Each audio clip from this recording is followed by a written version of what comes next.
In life spanning, there is no plan B. I'm Jean Faracaba, and my guests are coming to this podcast for a reason. There's no rules, no BS, just pure biohacking. I don't want to know what you have to sell. I want to know who you are.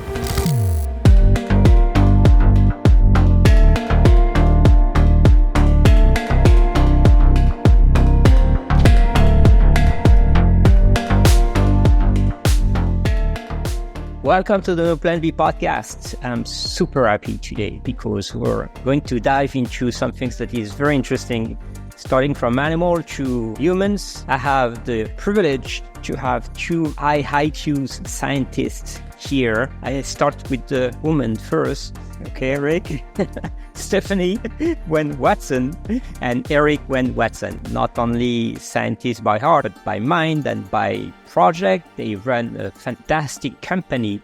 And you're going to tell me more about where you guys coming from and what's your parkour. But you're going to explain me where this name of the company comes from as well. I need to know. All yours, guys. Absolutely. Well, so excited to be here. I don't know, Eric, do you want to talk about Fatty 15? Sure. It's a very interesting story. I think I'm totally biased. But so my background, of course, is, military, Navy and Marine Corps, physician, orthopedic surgery, aerospace medicine. And I spent 27 years taking care of our Special Forces community and Navy and Marine Corps, helping healthy people get more healthy. So that's my background and kind of the nidus for this whole discovery through product that we'll talk about. And so the product is called Fatty 15. And so just to get to why, because when we were determining what to name this product, which we'll explain more, but it's the first essential fatty acid to be discovered in 90 years since omega-3s, Fatty 15 was not our first choice. But fatty, it's a fatty acid. It's a saturated fatty acid. And then it has 15 carbons in the backbone. So when we put it all together, we spent days just discussing the meaning of that name and how we wanted to change the people's perception of a saturated fat being bad for you to one that is true. And there are some saturated fats that are good and some saturated fats are bad. So when it all came together, we came up with the name Fatty 15. We put it out there. And the last thing I'll say about this is customers in general and people finding out about us really love the name. Yeah, it's very cool. Yeah. I love it too.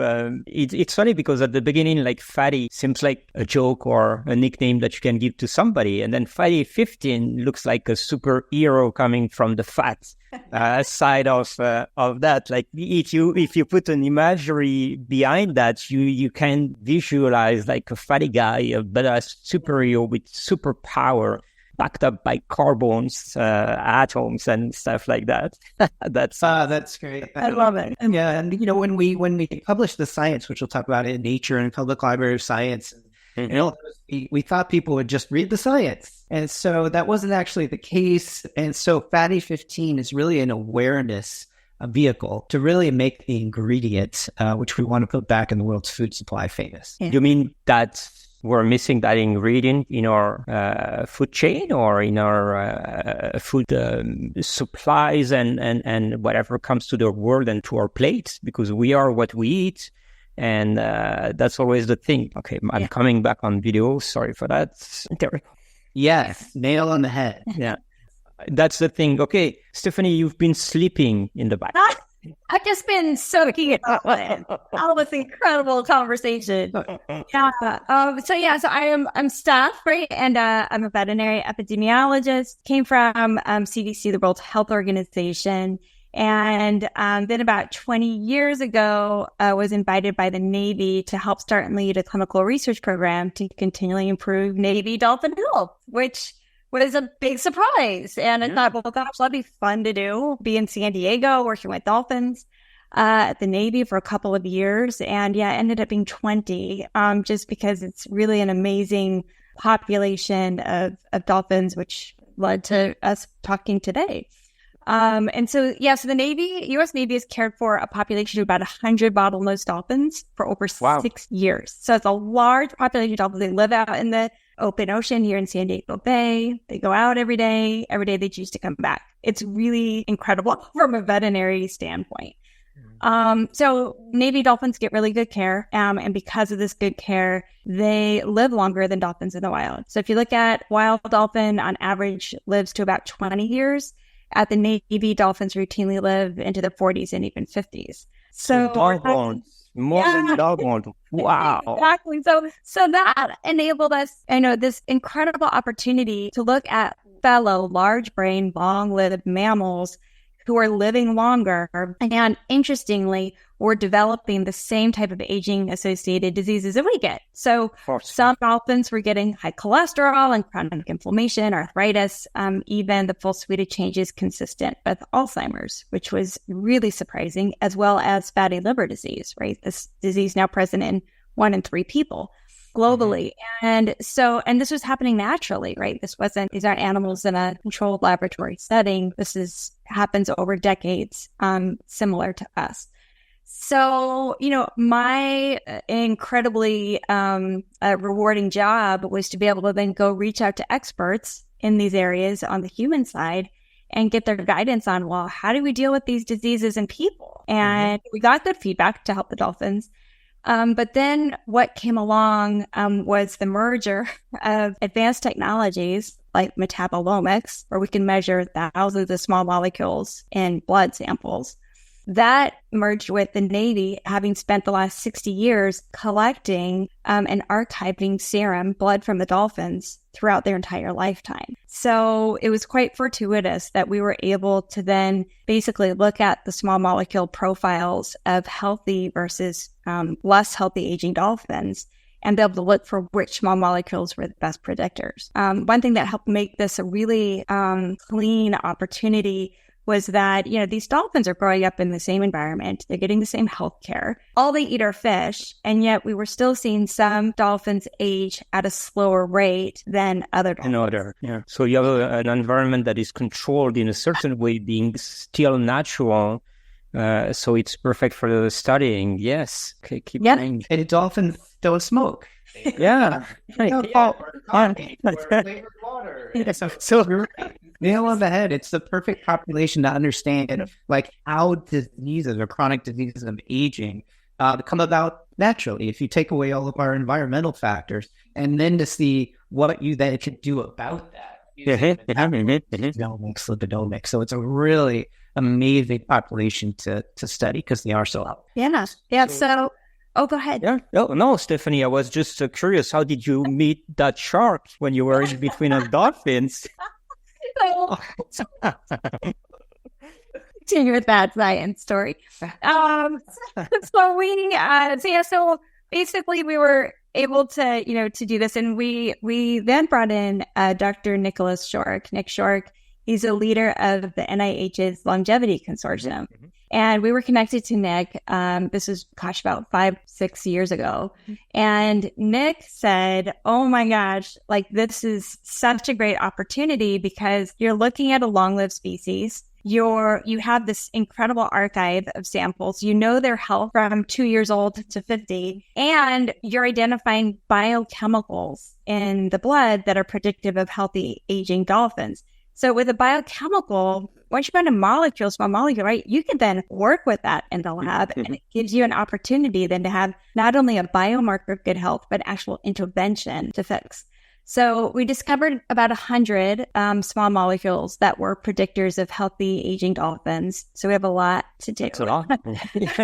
Which one was going to work? Exactly. So we decided to start with a group which were odd-chain saturated fatty acids, C15 and C17, because they were both at the top, near the top of the list. As we did more and more work in the lab, we then moved those molecules into the lab, and C15 really came out as the Goldilocks saturated fat, as Eric had mentioned, now meeting the rare criteria of being an essential fatty acid, first to be discovered since omega-3, which was 90 years ago. 90 years ago. Yeah, 90 years ago. How that happened? Why it was not discovered 90 years? If you look at the evolution of the species in the last 90 years, in the last 100 years, it's ramping up exponentially. And on discoveries and scientific discoveries as well. Why this one skipped the track? Yeah, it's a great question. I mean, so we when we saw this in the dolphins, we saw this trend in the dolphins, because at that point it was just association, right? And we went to one of the world's leaders in fatty acids, Dr. Ed Dennis. He was the editor-in-chief for the Journal of Lipid Research for over 15 years, conveniently here in San Diego. So we went over to his office with like a pile of books and over at the university, and we shared our hypothesis. And, Ed said, hey, Steph, Eric, like chances are this isn't right, because like we all know about C15. We know this molecule exists. It's little. The chances that the entire fatty acid community missed it and be like, you have something new is unlikely. However, the dolphin angle is really interesting. So together we came up with basically, here are the studies that we would need to do in the lab to be able to see if C15 is active, is it beneficial, is it at appropriate doses, is it, so all of this work that needed to be done. And so we did 8 studies over 3 years. And those studies culminated in our paper that we published in Nature Scientific Reports, where we showed that C15 is not only an active and beneficial saturated fat, but again, was meeting this rare criteria of being an essential fatty acid, with Ed Dennis, Dr. Dennis being the senior author on it. And so he's like, who would have thought, 3 years ago, when you walked in here with this crazy dolphin hypothesis, that we'd be here today? And, it goes against one of the reasons we started with C15 is because it goes against the current theory that all saturated fats are bad. Yeah. And so we were seeing a benefit in the dolphins to what they were eating. And we actually thought at first it was omega-3s, but omega-3s turned out to be a negative predictor of their health. And this odd chain saturated fats were the beneficial aspects of their diet. So because of all those things, we moved forward with that group of molecules. And so to answer your question of why it was missed, 40 years ago, the government came out with this statement that said all saturated fats are bad. Take them out of your diet. So our blinders were up, right? It's a saturated fat. It can't be, it can't be good. And so part of the reason it was known, but yet it was seen and this whole class of molecules as being bad. But what we've learned as a society is you can't take away a whole group of nutrients. There are always some of the nutrients in that group that are going to be good for you and some that are going to be not so good for you. And so we, with the dolphin model, were able to go in and see which specifically are good for you and not, because dolphins only eat fish and they don't eat, other, I'm not calling out any fast food, things like that. So it makes it much easier to find out which are the good and which are the bad ones. Interesting, but please, Stephanie. Sorry, and then there's one more reason why it got missed, and it's a big one. C15 for a long time, because C15 is present in really low levels in our blood, and it's driven by our bodies don't make it. So it's purely reflected by how much with food. Yeah. Exactly. So because of that, because it was such a clean molecule in humans, C15 was actually used as a measurement to be able, as a reference molecule to measure the other fatty acids. So if that was your C15 is your reference molecule, they never actually included then C15 in the analyses because they just assumed it was inactive. And so it was taken out of most fatty acid studies until about 10 years ago. And once once C15 started getting included, then all of a sudden the same things we were finding in dolphins were coming out in people. People with higher C15, less likely to have type 2 diabetes, heart disease, fatty liver disease, certain types of cancer. So it was, I don't want to say fortuitous. It was just the timing was right with regard to where the rest of the world was at with C15. I love that, because you just opened up the door for one question that was just on my lips. Is to think that to be successful, you need to be lucky. Yes. Yeah. It's grit plus luck, right? Mm-hmm. Because I think what's important, what we have found is that for us, because it's science, right? You follow the science and you have a hypothesis and you do test around it. But if the science goes against, like we actually thought in the beginning it was C17, but the science told us C17 wasn't as active as we thought, but all of a sudden now C15 was, and it was remarkable. And we have just kept following the science to get us to where we are today. And some of that has come with luck, where it's just like, So much of it, right? I mean, the dolphins, have become C15 deficient as a society because our primary source of C15 is from whole fat dairy. So we stopped drinking whole fat dairy, which opened up this whole world of we became more susceptible to these diseases. By luck, the dolphins started getting a different type of fish about 40 years ago, unfortunately, because the fisheries where they were getting really fat fish with lots of C15 in it went away. So at the same time, our source of C15 was going down, the Navy dolphin source of C15 went down as well. And so it coincided that both Navy dolphins and we as a society were going through the same experiment, 40-year experiment. Very so that's luck. Yeah, and now we're kind of going through the same experiment because we've started with taking drinking plant-based milks and different products that are completely devoid of C15. So to your question earlier about nutritional deficiency, one of the theories is that there is a C15 nutritional deficiency that, as Steph mentioned, is driving these chronic diseases. And so we have a clinical trial that wrapped up. We can't share the results, but the point of that trial was to see, is there evidence of a deficiency syndrome? And so if there is, it would be the first deficiency syndrome recognized as pirates and scurvy. Stay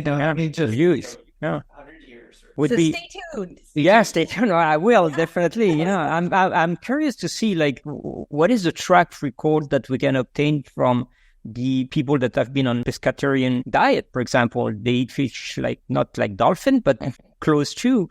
It would be interesting to see if they're missing that component as well. Yeah, I mean, it's a great question because what we found, because a lot of times we get, Asian countries, and I'm half Chinese, right? So Asian countries don't drink a lot of milk historically. So wait, how are they getting their C15? And John, that gets right exactly to what you're saying, which is we have cultures and individuals who choose or have cultures on high fish diets.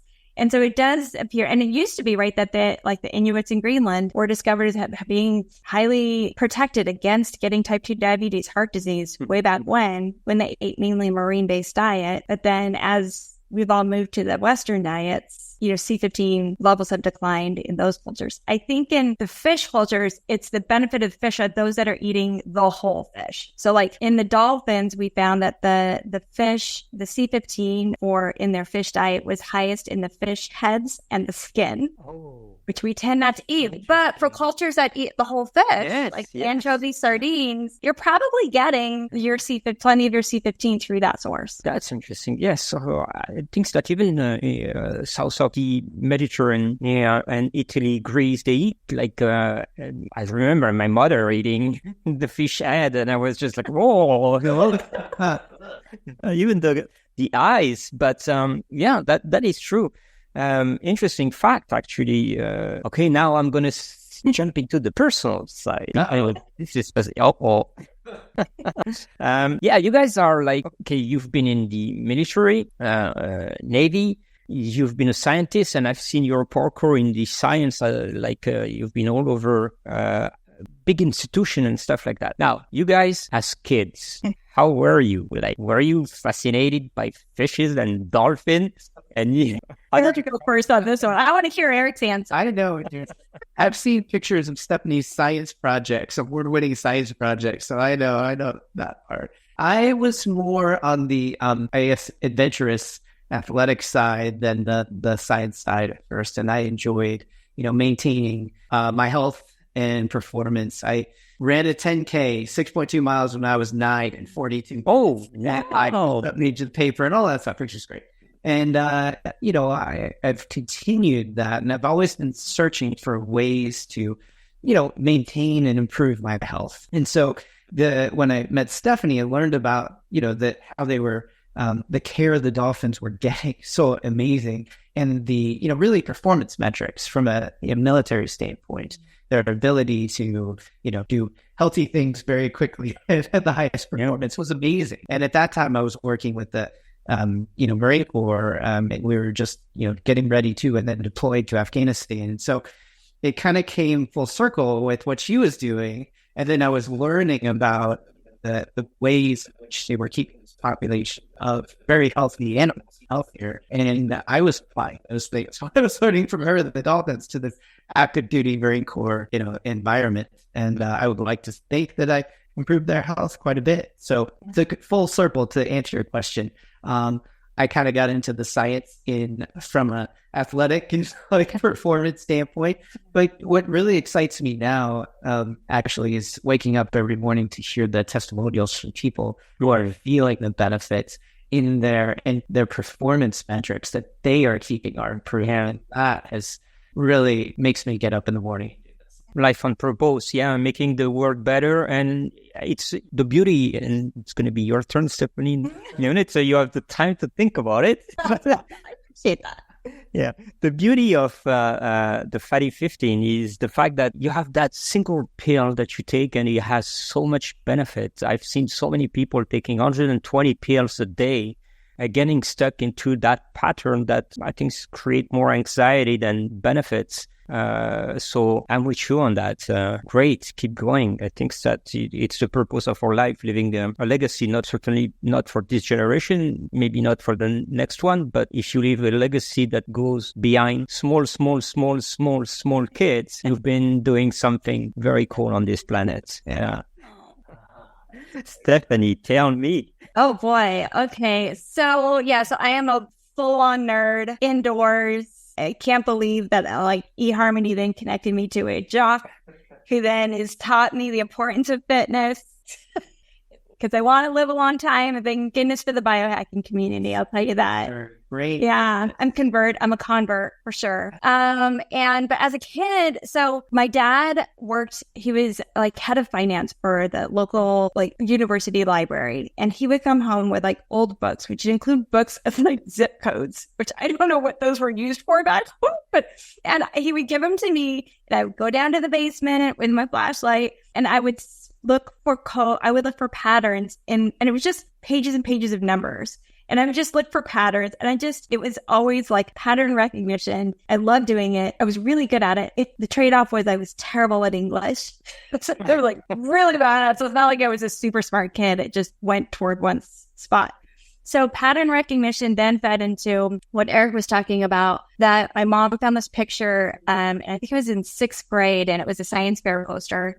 And it was a starfish. We had a starfish, and we had shown the different parts of the starfish. And the title on the board, no joke, was "What do starfish and humans have in common?" So little did we know that then we would fast forward, decades, and be able to show that that we can just continue looking for patterns kind of non-traditional ways to make new discoveries. And thank goodness we still have to get back to the starfish, but the dolphins, it's just been wonderful to help them and help us too by just looking for common needs. Yeah, it looks to me like you've been attracted to animals a lot. Many intellectual, let me say that, introvert would be, and I think that it's some sort of a pattern. Now, looking at pattern through numbers remind me of that movie, The Number 30.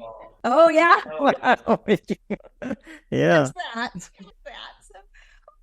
Yeah, so you cannot go to any casinos? No, my face is up on everyone. I don't think I'm that type of brain. That's a whole nother level. But I have always, and even Eric knows that my happy place is our headphones, some good dance music, and then a data set to just churn and code and look at. So I'm still doing that today with an AV because they have so much data and we're just making discoveries all the time, which is incredible. But aren't you afraid that artificial intelligence and machine learning will soon be your friend?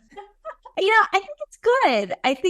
I know it's good. I do think that there's still a role because it's that luck part that you were talking about. Correct. And I don't know if AI can create luck, but it's almost right. It's these accidents that happen that create the opportunity. And so maybe AI will catch on that you need to have things fail and you need to have accidents happen in order to find unexpected opportunities. It's probably already doing that. But I think as humans are still pretty good at being imperfect. So yeah, well, that's the beauty of being human, being imperfect. And to go back to luck, was a study that was made on people with luck and people that consider themselves not lucky. And the study was like, read in this newspaper and find this word and give me the number this word has been in that newspaper. So people that were lucky answered the question in 30 seconds, and people that considered themselves not lucky answered the question in an hour, coming with numbers that were close to the reality. Why is that? It's because on the first page was written, stop counting, there is 60 times this word in this newspaper. The lucky people have actually more open sight. They have ears and eyes open way more than the people that are considering themselves unlucky. As simple as that. So the luck is created by your open mind. Yeah, open to opportunity. Absolutely. And I think, it's always like that. It's because close to you, you can have so many opportunities that comes to you, but you don't see them, so you don't take them. And if you are open-minded, of course, you can see that as an opportunity. So it's a beauty that you guys came to this Fatty 15, because I believe, like you guys do today, that the future is probably in this type of finding out what our evolution has created as missing target for military. Yeah.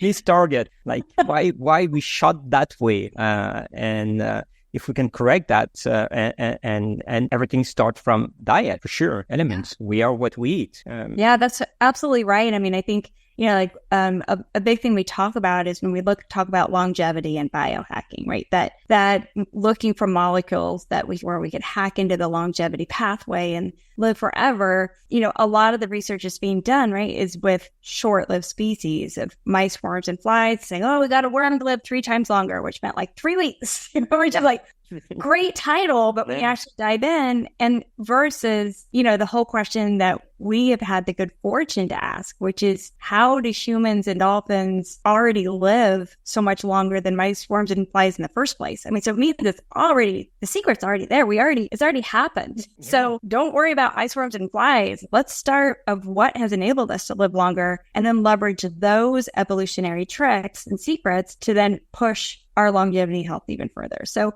again, it was just a good fortune of being able to work and have the trust of the Navy and being able to help the dolphins to be able to bring this to the world. The cocktail fact is, if you look at the cell walls of short-lived animals, worms, flies, mice, they have more PUFAs than C15 in their cell membranes. If you look at long-lived animals, dolphins, us, whales, they have higher levels of C15 saturated fats than PUFAs, because the cells are more resistant to breakdown with higher levels saturated fats like C15.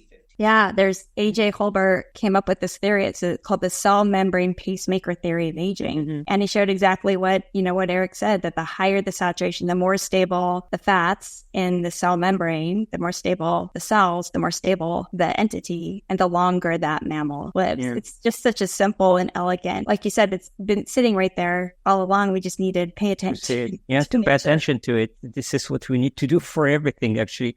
I want to bring to the audience that, okay, when you guys mentioned that you've been doing studies on dolphins and stuff like that, we're not killing dolphins there, okay?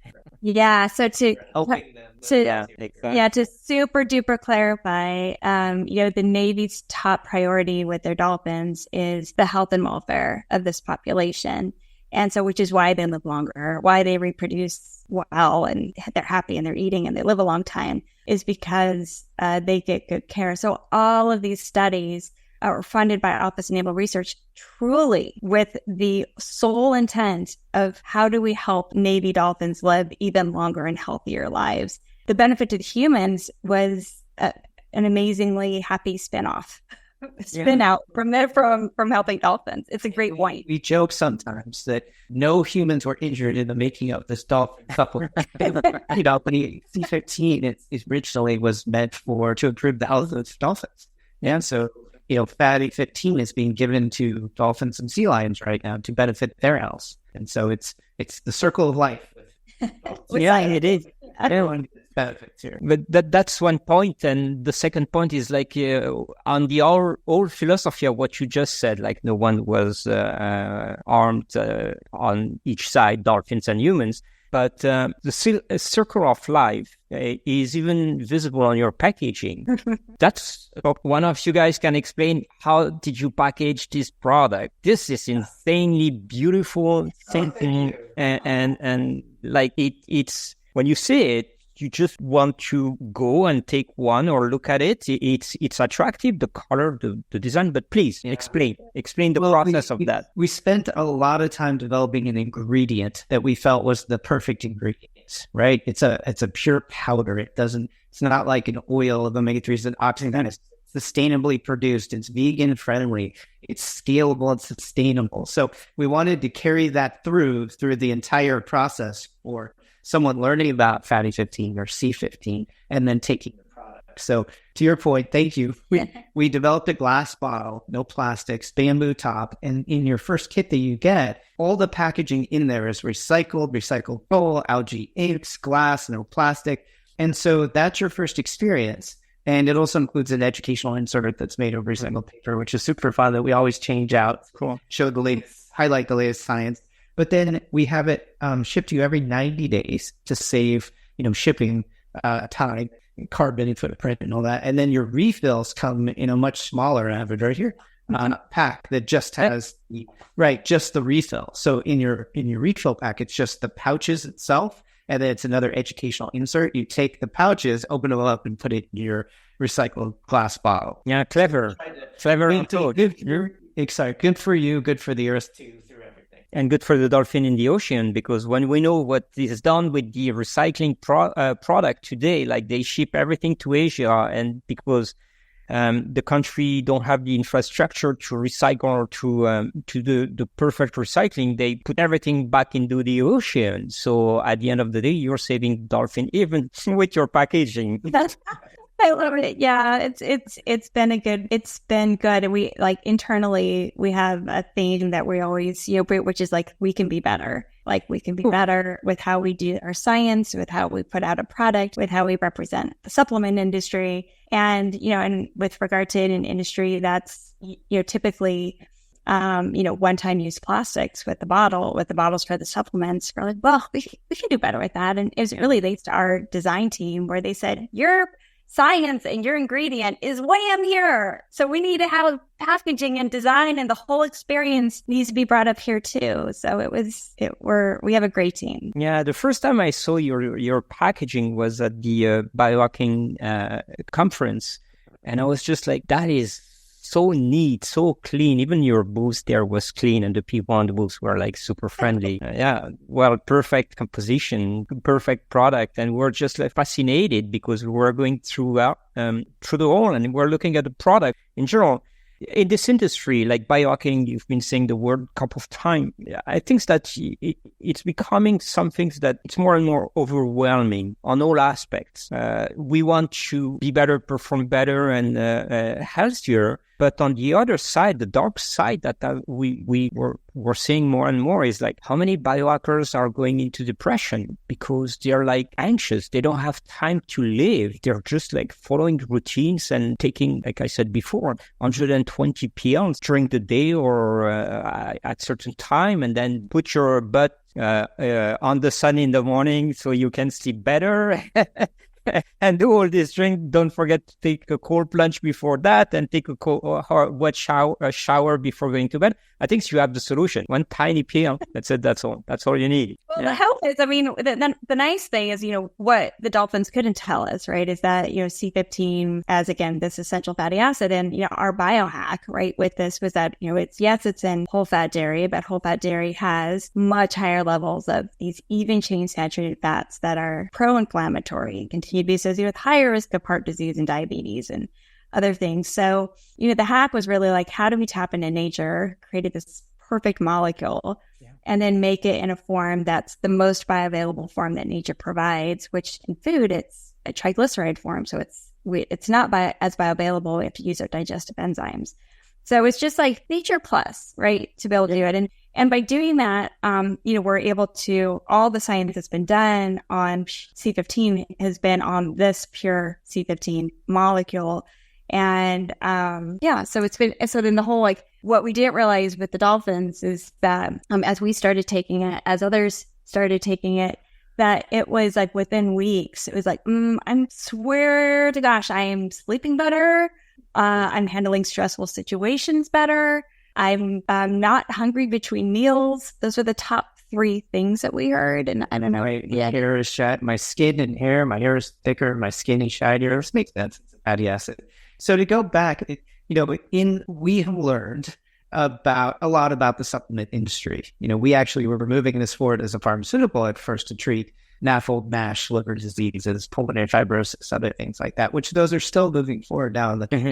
But when we took the ingredient, which is 100% pure C15, basically, and we went to encapsulate it, we learned that most products, right, use fillers and other things to make the capsule full. And, because they don't go into the capsule very well, they need like bigger capsules with more stuff in them. So we were able to get a size 2 capsule. And sometimes it looks like it's not totally filled. That's because it's literally 100%. And there's no filler. There's nothing in it, which is really rare for the industry. So meaning, that ingredient, you can open it up and put it in your coffee. You can do anything with it. You can cook with it. Like, that's because it is so pure. It just, learning, I think the summary for me and for my, for the military, my military sailors and, soldiers, and as a physician is, if you're going to take supplements or any products, make sure they're pure. Because there are so many products, that have a lot of things in them that you don't know.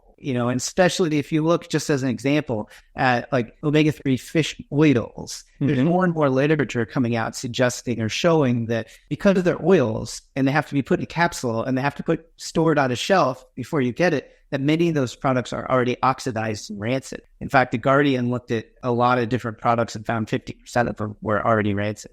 And so we don't know yet about those byproducts and how toxic they are. They're certainly not beneficial. So hence, with those people that are taking 128 supplements, how many they're getting. Yeah. Right. Do no harm. Make sure what you're taking is actually what you think it is. Make sure it's pure and safe. Okay, now I'm going to make your life a bit difficult then. You have a perfect product, the perfect purity and everything. What about the capsule? Made of what? Yeah, capsule's plant-based, cellulose. And it's interesting because, because our product's pure, because it starts with plant-based materials, but then it is, it's made 100% pure. People don't have an allergic reaction to something like that. If you have allergies and, the allergens that are available and that are present in many capsules and many supplements are not in this product because of its purity. That being said, there are some people who have, can't eat plant-based materials and cellulose and digest that. And that's what makes being able to open it and put it in your coffee like really beneficial. And so, we've had this, Fatty 15 has been taken by over 60,000 people since we launched in 2021, which is very amazing. Yeah. It sold out immediately. Well, you still have 6-point-something billion to cover. Just a few more to go. The whole piece of that pie. Yeah. And, it's been a very safe. Yeah. We know that. We checked it out, actually. We deeply dive into that. Yeah. Can it be injected like through IVs and things like that? I was curious about it. Yeah. It's a good question. There's a lot that happens. So because it's a dietary fat, so it's it's in the first food that every mammal gets at birth, right? So it's in milk. So it's really, nature has evolved for this molecule to be ingested, and absorbed. And as it gets absorbed, the neat thing about fats and fatty acids is they can go to work in so many different ways in our body. Right. And so when it gets absorbed, so we have it as a free fatty acid. Because it's a free fatty acid form, it's just by itself, right? It gets absorbed readily. Once it gets absorbed, during that process of absorption, it will go into these things called chylomicrons, and they'll become part of cholesterol esters and lysophosphatidylcholines. And What I don't know is that if it's injected, how much of that transformation of C15 basically getting into all kinds of nooks and crannies to do their job in different places, if we would lose some of those benefits. So today, I'm not aware of C15 being injected. It's also a lipid, which means that if you take your capsule, right, and you put it in cold water, it'll just like float on the surface. Yeah. But it's not a very rewarding experience. But hot coffee, it melts great. So I would think from an injecting standpoint, it would be basically injecting a solid, unless it was broken. And when you refer good question, looking at different ways to make this, and try to find the perfect way. When we were working with, the product we have now, C15, Fatty 50, you put it on your hands and skin, and oh my gosh, your skin is so soft. Yeah. So direct absorption like that? Yeah. Wow. Well, and there may be a topical application in the future because it's actually pretty amazing, but that's not what we're focused on. Right? Yeah, there was a group in the East who had taken C15 topically, and they combined it with a glyceride so it could kind of dissolve, right? And they were full placebo-controlled clinical trials on topical application for male pattern alopecia. And it showed that it helped improve hair growth significantly in those studies. And when they looked into how it worked, that it was able to be absorbed locally, C15, and it was the C15 that got into the hair follicles and generate more ATP in the hair follicles, allowing hair to grow again. And, that mitochondrial function part, well, that wouldn't have been just the automatic assumption of apply it topically versus eat it. But we were able to show separately that, if you ingest C15, as C15 gets it to other cells throughout the body, that same benefit of, again, kind of like repairing our mitochondrial function. Wow. Mm-hmm. Okay, that's very cool. And now the question, you said at the beginning, we had dolphin almost doubling their age, like from to 25 going to 50 and even, 50 and even more. Do you think that we can do the same with humans? Some people are saying, like, I'm going to live up to 200. Some people say I'm going to live to 120. Apparently, the senescence for cells seems to be triggered around 120, 130. That's probably our potential. But today, because of obesity, because of Alzheimer, because of all these diseases that we have created, mainly, we live up to, when we're lucky, 85 with fatty 15. Yeah, it's a good question. With the dolphins, the extension of their life, we have caught on to fatty 15 and now they're getting C15 fortified. But their lives, the Navy was able to double their lifespan kind of the same way we did, right? From the 1800s to current day, where we lived into our 30s and now we live into our 70s. By just having good health care. Well, most places have good health care. And not killing each other too as well, because all of that stuff. So being able to handle infectious diseases better, those type of, antibiotics, general hygiene, things like that. So the dolphins got some of that benefit. So now the big question is how much can we push it further? A lot of people, as you know, are focusing on the health span. So if we can live to 120, but we start breaking at 40 and then 80 really. So can we live as healthy as long as possible? Very strong evidence that C15 will help us do that. In fact, unfortunately, the test was we took C15 out of our diets, right? And we see an increase in type 2 diabetes, heart disease, fatty liver disease, may in fact be a C15 nutrient deficiency syndrome. That's under investigation, as well as some types of cancers. So by putting C15 back into our diet, it's going to, we're all a bit broken, right? The world's a bit broken. Can we get us back to where on the trajectory that we were? And then the next question is how much could C15 then even further, not just help improve the health span, but the lifespan.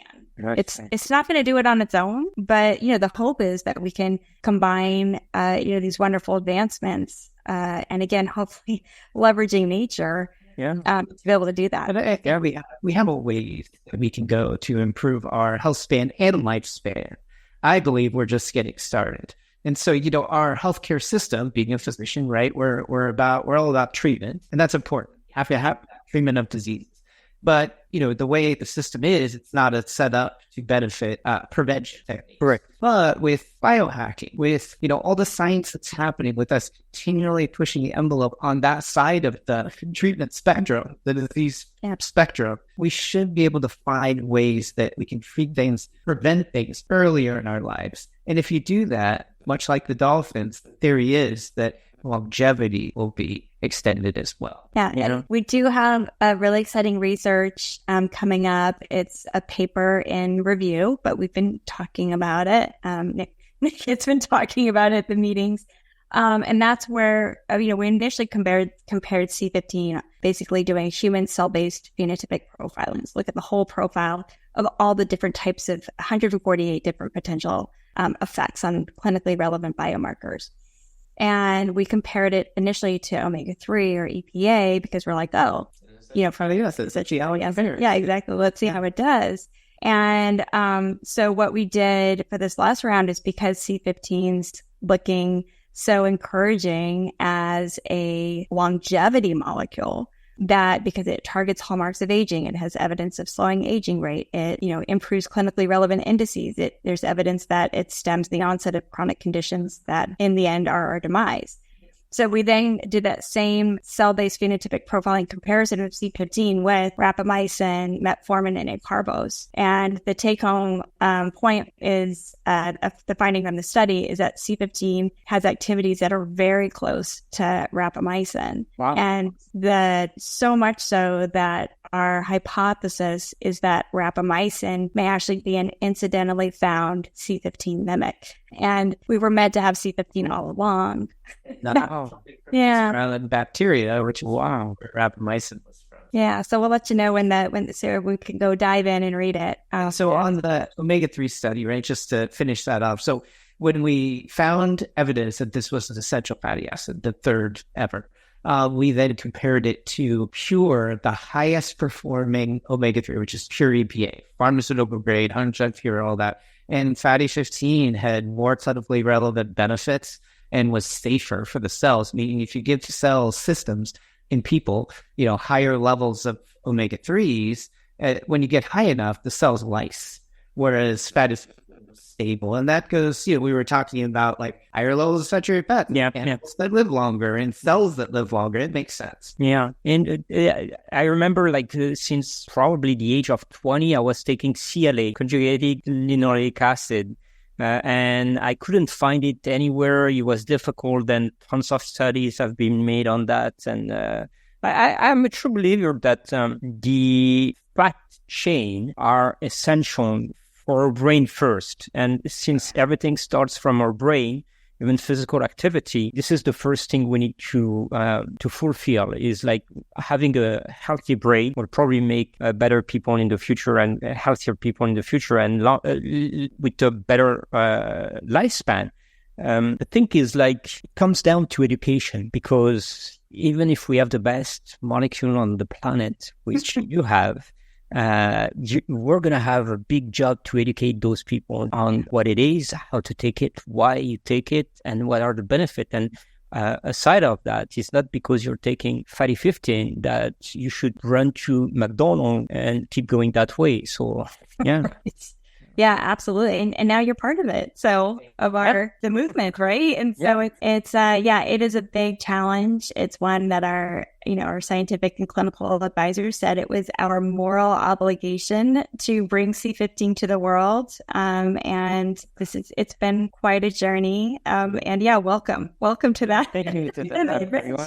Yeah. It does explain a lot about why you don't see the scientists usually the people who discover a new molecule or something being the same people who take this to market, because the taking it to market, educating people takes so much time and effort, same as the discovery. It's rare that you get the same group doing that.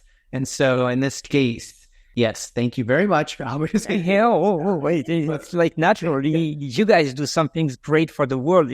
If we don't support that, we have no place to be. It's our role.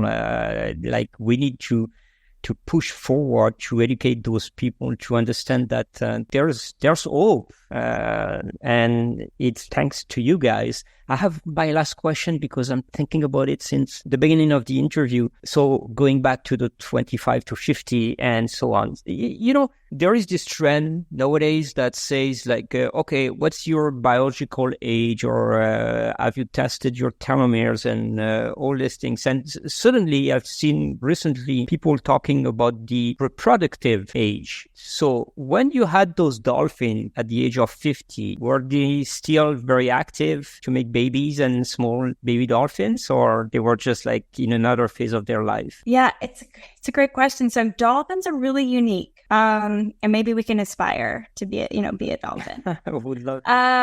But dolphins reproduce. They may not be as prolific, so they may not have babies as often, calves as often, but they will continue to reproduce for a much longer percentage-wise of their lifespan than humans. And part of that is because they have a pod mentality. So when a mom has a baby, the other females in the population start lactating. And so that means that baby will have support, nutrient support from throughout the entire pod, or at least the female part of the pod, even if the older mom, right, is a bit energy depleted, or if they lost the mom, if the mom was lost somewhere away in nature, then that baby would continue to be supported. So it's a lovely mentality and approach. So a lot of compassion and empathy, but I don't see that transposed to our society. Like you're not gonna have many friends if you have a baby and your friends start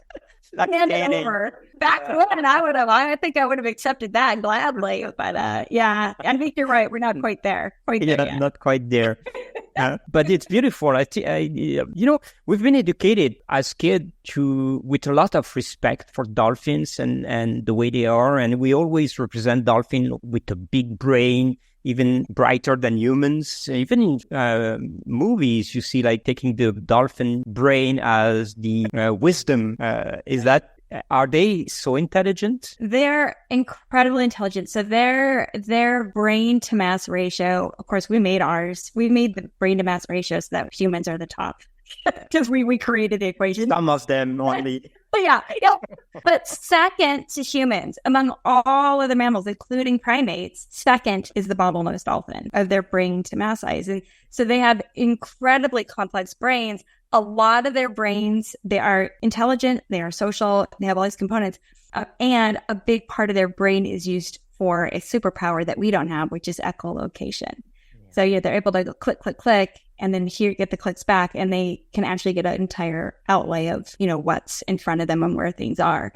So that's, aside from some people who have lost their sight and have actually been able to use echolocation, most of us aren't using our brain power for that. So it's pretty cool that dolphins have all of these wonderful parts of us with the superpower added on it. I'm pretty sure that we still have those type of power, the echo or even the vibration feelings. It's just like because of the Darwinism or the evolution of the species, we just forgot how to use it. But thanks to Elon, we're going to have a chip in the brain that will restore that very soon. There you go. It'll just be clicking along. That's what reloading it. Yeah, click, click, click, and then you know where it is. Yeah, why not?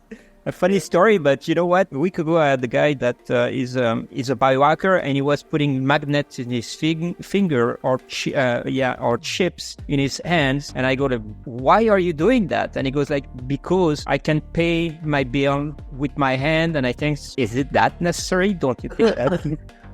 Let's see. Which one? Yeah, that's funny.